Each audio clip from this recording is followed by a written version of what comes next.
Muito bem, pessoal. Quem está aí no chat, né? Ó, vocês têm 5 jambalaias que vocês podem atribuir para o episódio Shadow Play.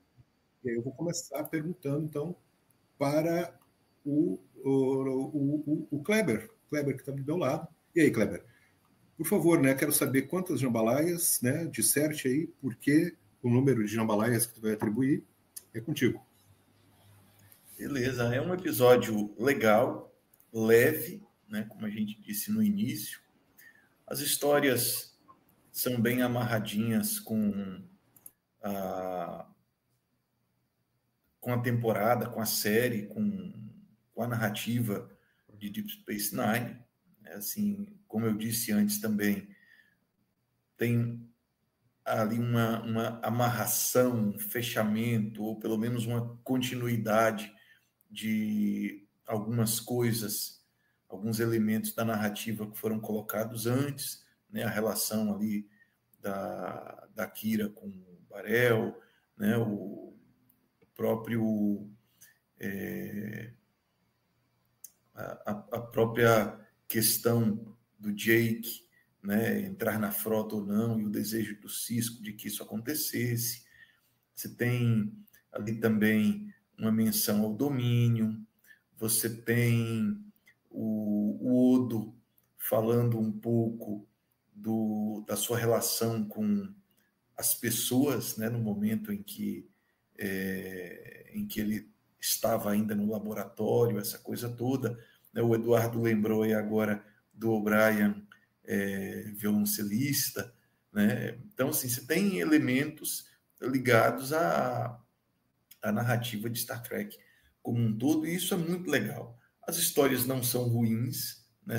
Não são histórias assim que deixam a gente extremamente empolgados, né? Mas são histórias boas, especialmente a discussão do Sisko e do Jake, né? A coisa ali em torno dos hologramas. Então, é um episódio decente, é um episódio justo, né? Que vende ou que entrega aquilo que vende, né? Mas também não é um daqueles episódios brilhantes de Star Trek que a gente tanto gosta, né? Como alguns que a gente mencionou aqui hoje, aquele do Data sendo julgado, né? Como humano ou não, né? Eu acho que é um episódio que merece 4 jambas, né? 4 jambas está de bom tamanho aí para o episódio de hoje.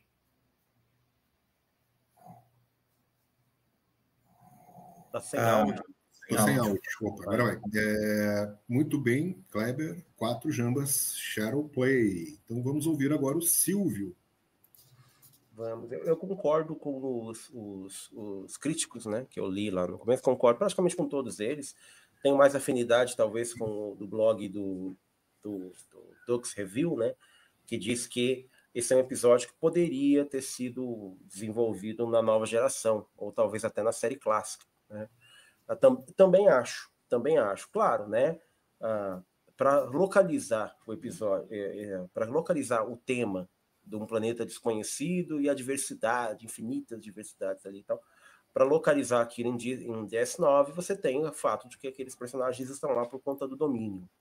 Então, você tem ali uma localização. Não dá para dizer que esse episódio ele é genérico. Eu acho que seria um exagero se eu dissesse que ele é genérico. Genérico ele não é.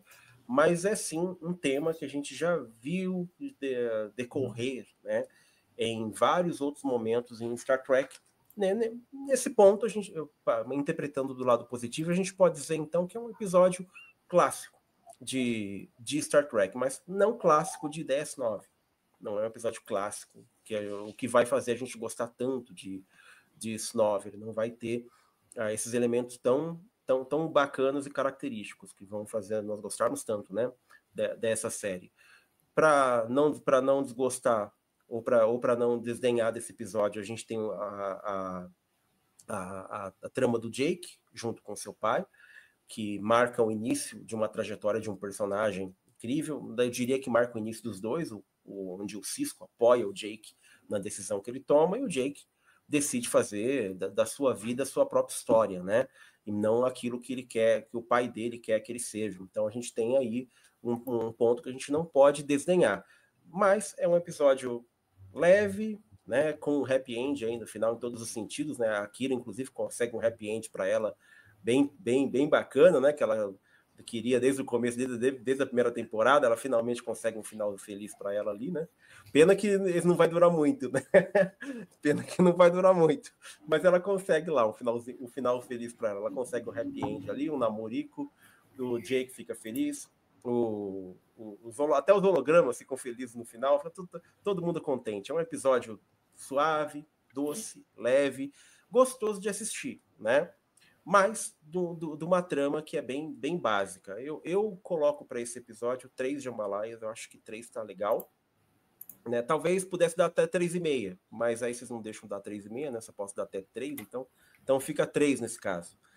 Mas poderia ser 3,5, viu? Poderia sim. Acho que tá justo. Todo mundo contém dá para todo mundo comer. Até os hologramas sobra jambalaya, até para os hologramas fazerem uma festinha lá depois e comer um pouquinho. Não tem ninharia. Muito bem, Silvio. Valeu aí pelas tuas 3 jambalaias para Shadowplay. Para fechar, então, eu penso que esse episódio ele tem uma boa história, uma história que, na verdade, são 3 historinhas, né? Mas falando da história principal, eu gosto muito dessa história. Acho, apesar de poder ter essa alegação de que é um episódio que poderia ser feito na Nova Geração ou em Voyager, por quê? Porque ele tem essa característica procedural, ele é monstro da semana, eles chegam no lugar, resolvem o problema e vão embora. Deu, acabou, nunca mais se pensa nisso. Mas eu acho que para o lore de Star Trek Deep Space Nine, esse episódio é muito importante, porque ele toca em alguns aspectos que são chaves da série.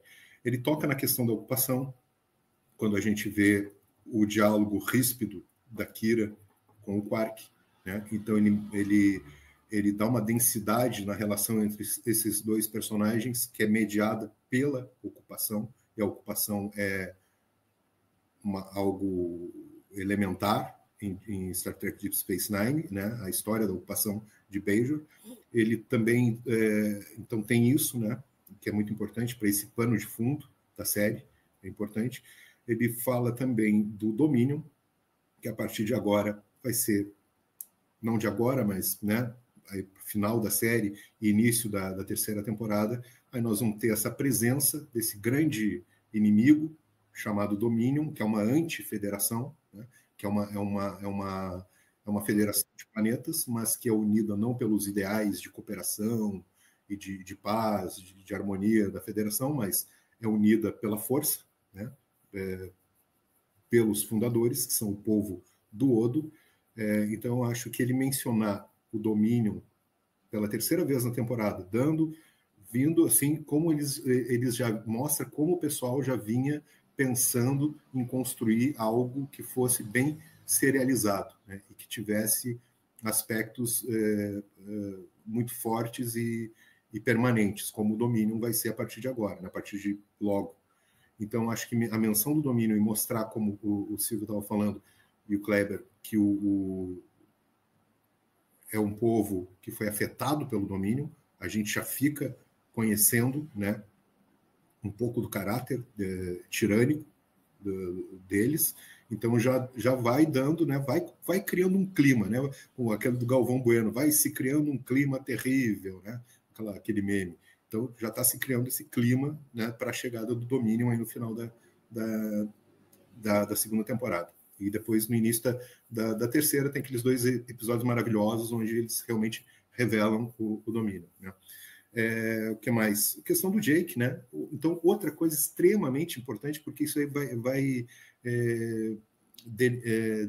determinar todo o futuro do personagem e da relação dele com o pai dele, e vai gerar histórias brilhantes como o Visitante, né, lá no futuro, que não poderiam existir se não fossem esse episódio e essa manifestação da vontade do Jake, né, de seguir uma carreira diferente do pai.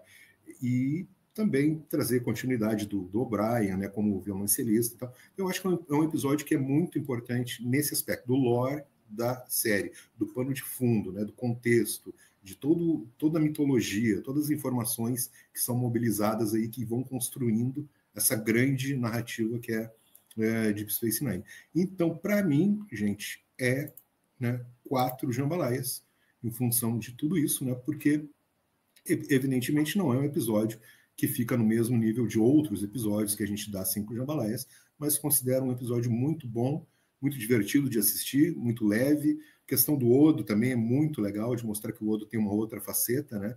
E a gente vai ver que ele diz nesse episódio que ele está procurando, que ele não conhece quem são os pais dele, e é engraçado a gente pensar em perspectiva, porque ele vai conhecer logo ali na frente, né?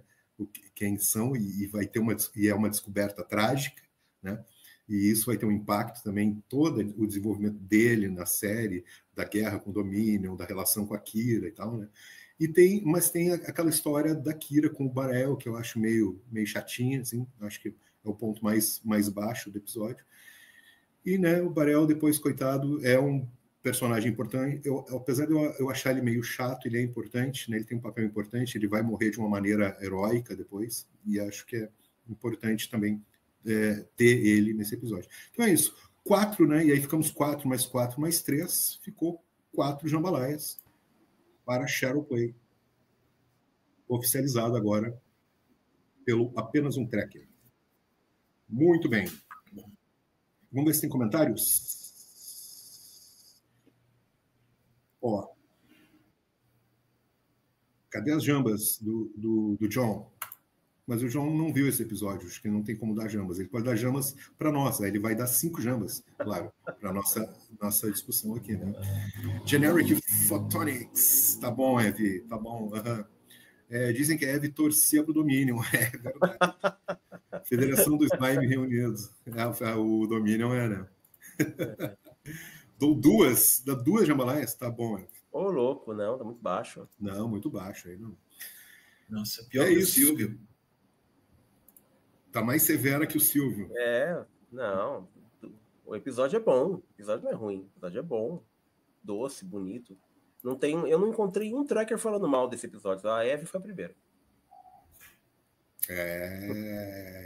Isso é revelador, hein? Muito revelador. Gente, vamos.